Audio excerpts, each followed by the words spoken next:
The boutique smelled of expensive perfume and polished marble. Crystal lights shimmered above glass displays filled with designer handbags, silk scarves, and jewelry that cost more than most people's monthly rent. I stood near the checkout counter, watching my daughter, Claire, smile as if the afternoon had gone exactly according to plan.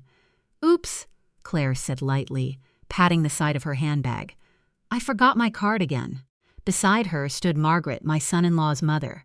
She adjusted the collar of her cream-colored cashmere coat and released a theatrical sigh. "How embarrassing," Margaret murmured. "I seem to have left my purse in Oliver's car." The sales assistant looked from one woman to the other, then both of them turned toward me. They expected me to pay. For 6 months, Claire had invited me to expensive brunches, private spa appointments, and shopping trips under the warm label of family time. Yet whenever the bill arrived, her wallet mysteriously disappeared. I had covered every expense because I wanted peace. Claire was my only child, and I believed helping her would keep us close. But that afternoon, the register displayed a total of $1,947. 3 handbags rested behind the counter. There were imported perfumes, a leather wallet, and a silk scarf that looked beautiful but cost more than my first car. None of it belonged to me. Claire smiled confidently. I looked at the total. Then I looked at her. "Oh," I said pleasantly. "How strange. I forgot my card, too." Her smile vanished. "What?" she asked. "I don't have it with me." "But Mom, you always carry your card." "Not today." I turned toward Margaret. "Since your purse is in Oliver's car, you can easily get it. I have an appointment soon, so I should leave." Claire stared at me as if I had suddenly begun speaking another language. "You're seriously leaving?" "Yes. Enjoy your shopping." I walked toward the glass doors without waiting for permission. Outside, cool autumn air touched my face. For the first time in years, I felt strangely light. My phone began ringing before I reached my car. Claire called twice, then 3 times. Messages appeared one after another. "Oh, could you leave us there?" Margaret was humiliated. "Call me now." I placed the phone face down and drove home. Later, while preparing tea, I received a call from my son-in-law, Oliver. "Marian," he said wearily, "what happened? I forgot my card." Claire is furious. "They had to leave everything at the counter. Then they didn't buy anything. They're coming over." "I understand." After ending the call, I carried my tea into the living room. Suddenly, I noticed things I had ignored for years. A costly candle Claire had placed on my mantel because my decorations were old-fashioned. A heavy blanket Margaret had left across my chair. In the guest room closet, I found several of Margaret's coats and boxes of Claire's clothing. They had slowly turned my home into their storage space. I went to the garage and brought back 3 large boxes. For the next hour, I packed everything carefully. I folded the coats, placed the clothing inside, and sealed each box with tape. I wasn't angry. I was finally thinking clearly. The following morning, I opened my bank records. What began as a quick review became an uncomfortable discovery. Claire still used an emergency credit card connected to my account. Last month, she had spent hundreds of dollars at an exclusive wine shop. Another charge came from Margaret's private tennis club. I canceled the card. Then I removed Claire and Oliver from my mobile plan. Their phones had accumulated expensive international charges during a holiday with Margaret. Next, I removed Claire's vehicle from my insurance policy. Within 1 hour, I had saved nearly $800 each month. At noon, my front door opened. Claire walked inside using her old key. She stopped when she saw the boxes. "How could you embarrass me?" she demanded. I remained seated. "Claire," I said calmly, "those boxes belong to you and Margaret. Please take them home." She pointed at them in disbelief. "What is wrong with you?" "Nothing. I'm simply finished paying for things that aren't my responsibility." Her face tightened. "My card was declined this morning. I canceled it." "You had enough money to pay for everything yesterday." "That doesn't mean I was obligated to." Claire opened her mouth, but I raised one hand. "You are in my home. You will not shout at me. Take your belongings and go." For several seconds, she waited for me to apologize. I didn't finally. Claire turned away. Oliver silently carried the boxes outside. When the door closed, I looked toward the old lock. Claire still had a key, and I knew exactly what I needed to do next. The morning after Claire and Oliver carried their boxes away, I stood in my hallway staring at the old brass lock. For years, I had considered Claire's key a symbol of trust. She had received it when she left for university, and I had never asked for it back. Now it represented something different, access without permission. I called a security company and requested a same-day appointment. By mid-afternoon, a technician was replacing the locks on both the front door and the entrance from the garage. "I recommend a smart system," he explained. "You can control it through your phone. No ordinary keys are needed." That sounds perfect. Before sunset, sleek digital locks had replaced the old brass handles. I created a private access code and registered my fingerprint. The technician smiled. "Without your phone, code, or fingerprint, nobody gets inside."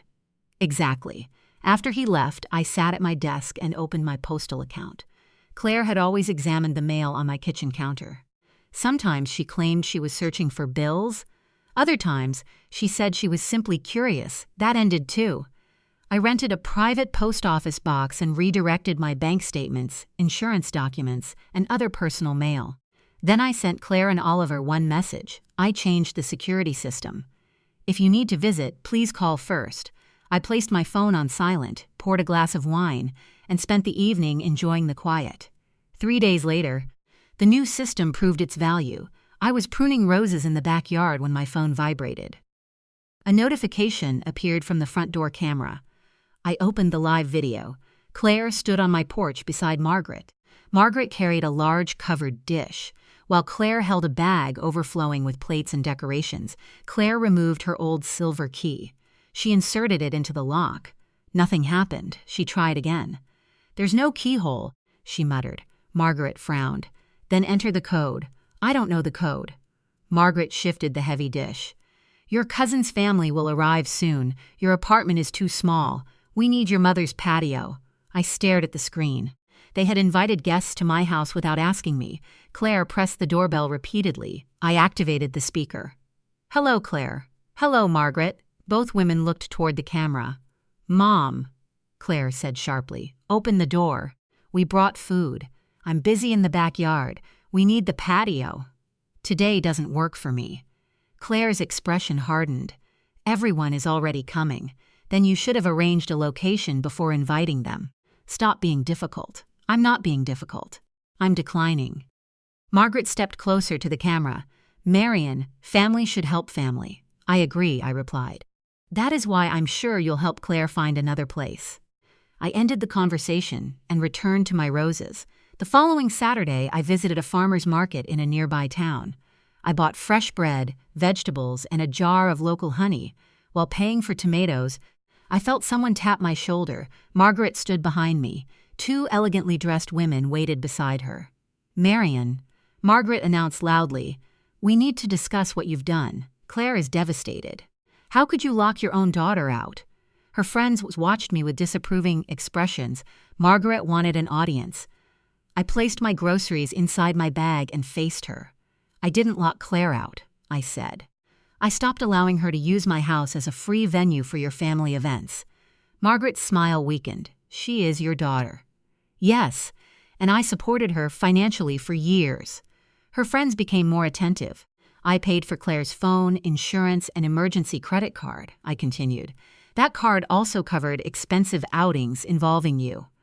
Margaret's face turned red. "That is not what happened." "There's no misunderstanding. I'm no longer financing anyone's lifestyle." One of her friends glanced toward Margaret. I adjusted my bag. "If you believe family should pay for family, perhaps you can offer Claire your credit card during her next luxury shopping trip." Then I walked away. For almost a week, nobody contacted me. I enjoyed the silence, but on a rainy Tuesday evening, my doorbell rang. The camera showed Claire and Oliver. They looked tired. No Margaret, no food, no guests. I unlocked the door remotely. They entered quietly and sat on the sofa. Claire placed a large leather folder on the coffee table. "Mom," she began softly, "we've been thinking about your future." I looked at the folder. "With this big house, living alone may not be safe." Oliver nodded. "We want to help you."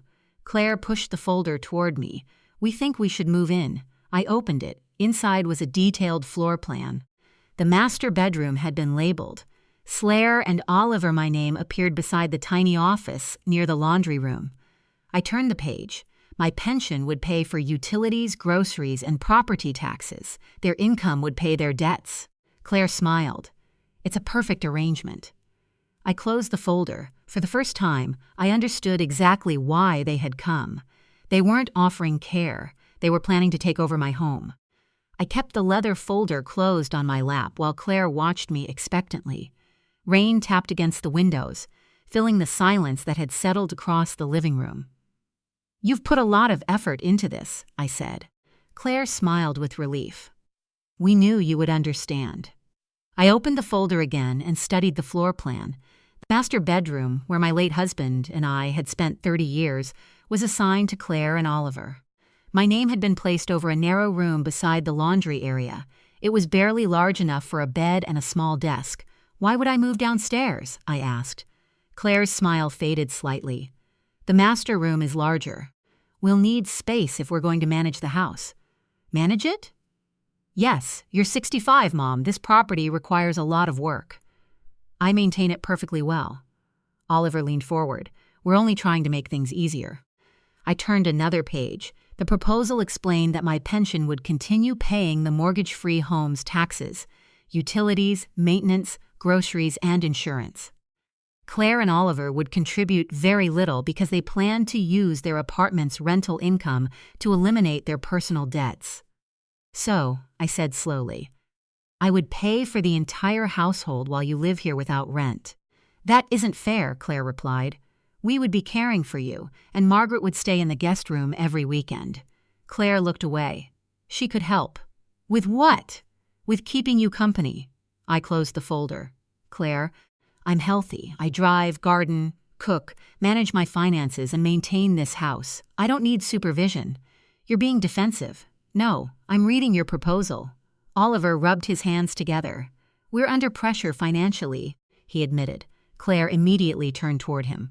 "Oliver." "What?" he asked. "She can see the numbers." I looked at him. "How much debt do you have?" Neither answered. "That much?" Claire crossed her arms. "Everyone has debt." "Not everyone expects their mother to surrender her bedroom and pension to solve it." Her expression hardened. "You're twisting everything." "No, I'm describing it accurately." I placed the folder on the table. "You spent years trying to impress Margaret. You purchased things you couldn't afford. You used my credit card and relied on my insurance. When I stopped paying, you created a plan to move into my home. We were trying to protect you. You were trying to protect your lifestyle." Oliver lowered his eyes. Claire stood. "If you keep pushing us away, you'll end up alone." The words hung in the room. Years earlier, they would have frightened me. Claire knew that. She had used loneliness as a weapon before. Whenever I questioned a bill or refused a request, she reminded me that I might someday need her. But I understood something now. A relationship built on financial obedience was not security. It was dependency. "I may live alone," I said, "but I'm not alone. I have friends, neighbors, hobbies, and a life." Claire's face tightened. "You'll regret this, perhaps, but I won't regret protecting my home." She grabbed the folder. "Don't expect us to bring future grandchildren here if you treat us like strangers. That decision would be yours." I answered. "But children should never be used as bargaining tools." Oliver stood.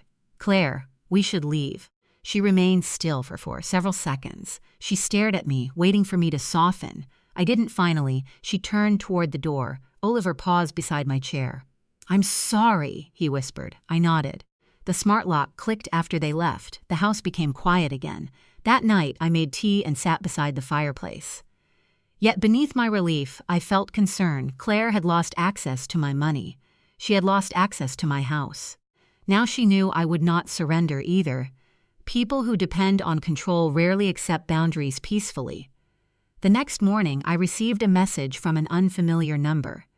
"You are destroying your daughter's marriage." A second message arrived. A good mother would help. Then another. "Margaret says everyone knows what you're doing." I deleted them. But by afternoon, a neighbor called. "Marian," she said carefully, "I saw something online. Claire posted about being abandoned by family." I opened the social media page. Claire had written, Some parents care more about money than their own children, dozens of people had commented. Many praised her courage. Some criticized the selfish mother without knowing anything about me. I stared at the screen, then I closed it. I would not fight a public battle through vague messages. Instead, I called my bank. I asked the representative to review every account connected to my name. Then I contacted my attorney. It was time to make sure my boundaries were protected legally. Not only emotionally, because Claire believed the house was her future, and I had finally decided it was mine. The next morning, I met with my attorney, Daniel Mercer, in his quiet office near the courthouse. He had handled my late husband's estate years earlier and understood how carefully we had planned for the future. After listening to everything, Daniel folded his hands. "Your daughter has no ownership rights to the house," he said. "The property is entirely yours. However, I recommend reviewing your estate documents and financial protections. That's why I'm here." For nearly 2 hours, we examined my will, savings accounts, insurance policies, and emergency contacts. I removed Claire from several financial authorizations and appointed Daniel's firm to manage certain legal matters if I ever became unable to do so. "You're not disinheriting her," Daniel observed. "No, I'm protecting myself while I'm alive." He nodded. That distinction matters. Before leaving, I asked him to prepare a written notice confirming that Claire and Oliver had no permission to enter my home without approval.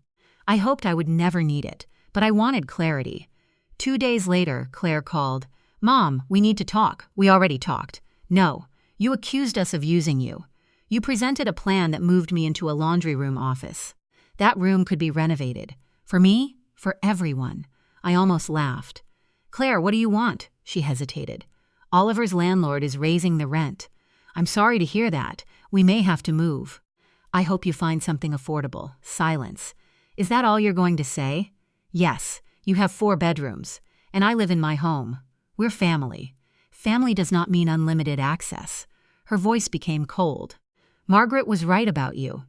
"I'm sure she has many opinions. You've become selfish." "No. I stopped being financially available on demand." Claire ended the call. That afternoon, my neighbor Helen brought me homemade soup. She had known my husband and me for more than 20 years. "I heard Claire has been saying things," Helen said. "She's upset. She told people you threw her out." "I never did." Helen studied my face. "Are you going to defend yourself?" "Only when necessary." A week passed, then Oliver arrived alone. He stood outside the gate holding a small paper bag. "I brought coffee," he said. I opened the door. We sat at the kitchen table. For several minutes, neither of us spoke. Finally, Oliver sighed. "Claire is overwhelmed. So am I." "I know." He placed the coffee beans on the table. "We owe more than I admitted." "How much?" "Almost $40,000. I remained quiet. "Most of it came from credit cards," he continued. "Restaurants, trips, clothes, gifts." Claire wanted Margaret to think we were successful, and Margaret encouraged it. Sometimes. "Did you tell Claire I should pay it?" Oliver shook his head. "No, but I didn't stop her. That honesty mattered." "What happens now?" I asked. "We're meeting a financial counselor." "That's a responsible decision." He looked toward the living room. "Claire thinks you don't love her anymore." "My boundaries are not proof that I stopped loving her." I tried telling her that, then keep telling her. Oliver stood. Before leaving, he said, "I'm sorry for the proposal." "Thank you." After he left, I walked through the house. For years, I had believed peace meant giving people whatever they wanted. I paid bills, stored their belongings, hosted events, and accepted disrespect because I feared conflict. But peace purchased through surrender was never peace. It was exhaustion. The following weekend, I invited Helen and several friends for lunch. We ate on the patio Claire had tried to reserve without asking. We laughed beneath the autumn trees. Nobody expected me to pay their debts. Nobody demanded my bedroom. Nobody treated kindness like a contract. Later, I checked my phone. Claire had sent one message, "I hope you're happy." I considered answering. Then I wrote, "I'm learning to be. I hope you do too." She did not reply. Months passed. Claire and Oliver moved into a smaller apartment. Their expensive habits changed because they had no choice. Margaret stopped requesting luxury outings, and her complaints slowly disappeared. Then, one winter morning, I received an unexpected letter. It was from Claire. She wrote that she was angry when I stopped paying because she believed my support would last forever. She admitted she had confused generosity with obligation. At the bottom, she asked if we could meet. I read the letter twice. Then I placed it beside my tea. Forgiveness was possible, but access would have to be earned, because my home was never a prize, it was my life. And this time I would decide who entered it. 3 weeks after Claire's letter arrived, I called her. She answered on the first ring. "Mom, would you like to meet for coffee?" For several seconds, she said nothing. "Yes," she whispered, "I would." We met at a small cafe near the public library. It was quiet, warm, and ordinary. I chose the place because it belonged to neither of us. There would be no memories attached to the walls and no arguments over who controlled the space. Claire arrived early. She looked different. Her designer handbag was gone. She wore a simple gray coat and carried a small notebook. When she sat across from me, she kept both hands around her coffee cup. "Thank you for coming," she said. "You asked to meet. I didn't know if you would agree." "I needed time," she nodded. "I understand." For several minutes we spoke about ordinary things. The weather, Oliver's new job, their smaller apartment. Then Claire opened her notebook. "I wrote down what I need to say," she explained. "You don't have to read it." "I do." She took a breath. "I was angry because I believed you owed me support. I thought your money was part of my future." I listened. "When you stopped paying, I felt abandoned. But I wasn't abandoned. I was being asked to become responsible." Her eyes filled with tears. "I used guilt because I knew you were afraid of losing me." "That hurt," I said. "I know." She wiped her face. "I'm sorry for trying to take your bedroom. I'm sorry for using future grandchildren against you. And I'm sorry for letting Margaret treat you like a bank." I remained quiet. Claire looked down. "Margaret is angry with us now. Why?" "Because we stopped paying for her expensive outings." I nodded. "So she is learning about boundaries too." Claire gave a small, embarrassed laugh. "Oliver and I are working with a financial counselor. We sold some things and closed several credit accounts. That's good. We still have a long way to go. Responsibility usually takes time." She looked at me carefully. "Do you forgive me?" "I forgive you for being my daughter and making mistakes. But trust will take longer." "I understand. And the house is not a part of our agreement." "It never should have been." That answer mattered more than any apology. We finished our coffee. Before leaving, Claire asked, "Can I visit sometime?" "Yes. Do I need to call first?" "Yes," she smiled. "Fair enough." Over the next several months, our relationship changed slowly. Claire visited after asking. Sometimes she brought food.